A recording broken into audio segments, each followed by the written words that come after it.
is because this is the way that we face our fears. My creative engine. It's a combination of my my friends and family. I loved film so much that it hurt. It started with dreams and ideas. So let's mine the things that work that don't require a huge budget. Hello, artists. I have something for you.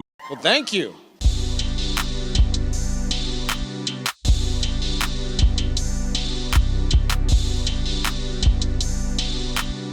That was a commercial. Art support.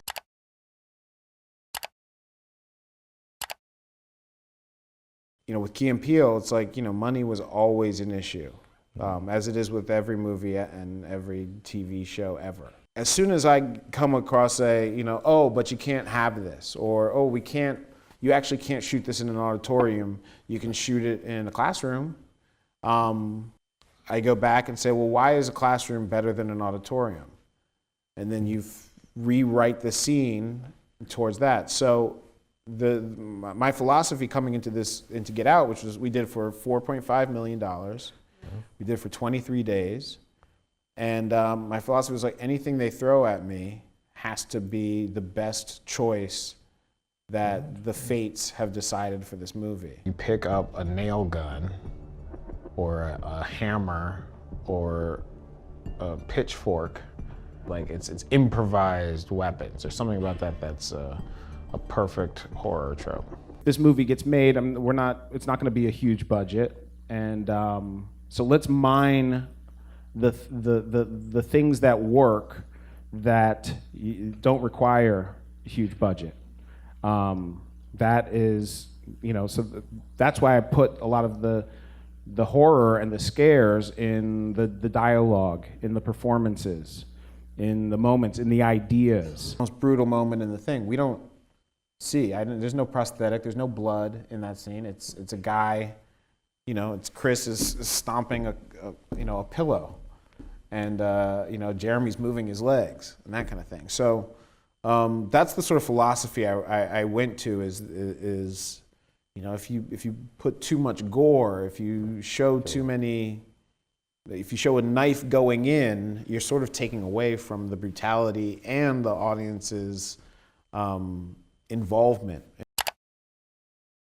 I love to take an impossible risk with the premise and work backwards from there and say, you can't do a horror movie about race in this way, in these times when there's so much actual pain and suffering, from racism, and to try and still package that in a way that everybody in the audience has a good time. You didn't think it was going to happen, is that right? Yeah. What happened?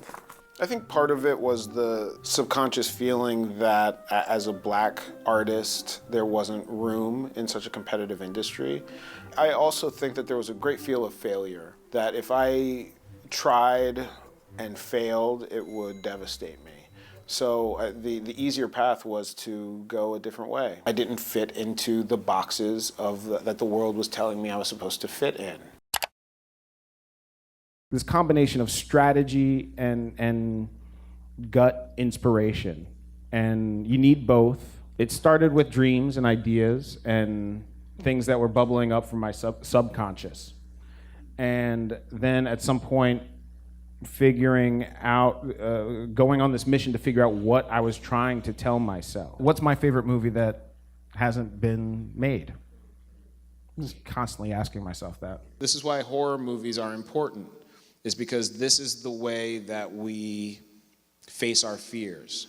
And to not have and explore all the images out there that people really, to not have the image of the vulnerable, frightened Black person out there.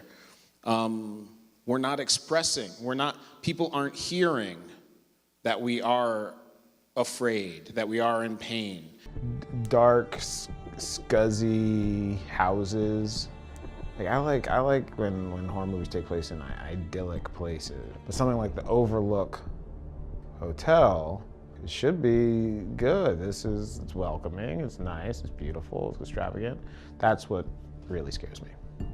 My creative engine. It's a combination of my my friends and family and people around me. It's a combination of all the films I've watched, and it's also this other weird thing that happens when you know, I have a weird dream or a weird idea, and to me it's all important. At this point in my career, I'm focusing on this idea of trying to be a mirror in some ways. Nothing really compares to the feeling of getting the audience to shudder. I loved film so much that it hurt. At a certain point, nothing beats hearing the audience be afraid and then giggle afterward. I just feel like sound is 50% of the experience, you know? We sit there, we watch and we listen to a movie. So you have to put in as much energy into the oral experience as you do the visual. Part of the process for me was following the fun, and for me that meant I'm at this point where now I get to invent this secret society organization. So I did all this research about the Knights Templar, and I also knew that even though that would never make the movie, it would inform so much about the movie. The laughter. I followed the laughter. I've brought here my anger translator, Luther. I realized that the only way to battle the unpleasantness of my own nightmares was to become one of the monsters, right? I mean, to be able to wield fear gives me an amazing strength. I really nailed it with casting, first of all.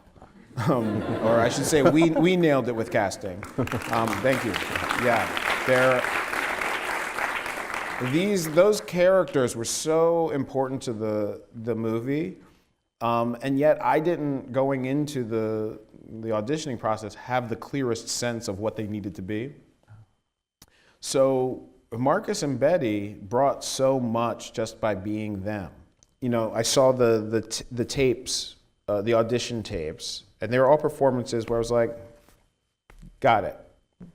Got the role. There was not a whole lot of digging deep with those things. I really had to spend more time with Daniel and Allison to make sure that their reactions to what they were saying were making sense to the audience. Shelley Duvall, The Shining. Perfect. The scariest person in the movie is the good guy. She did a perfect job of committing to the fear, and from that brought the horror to the movie. Kathy Bates and her performance in Misery when I was younger, that's as good as any character I've ever seen portrayed.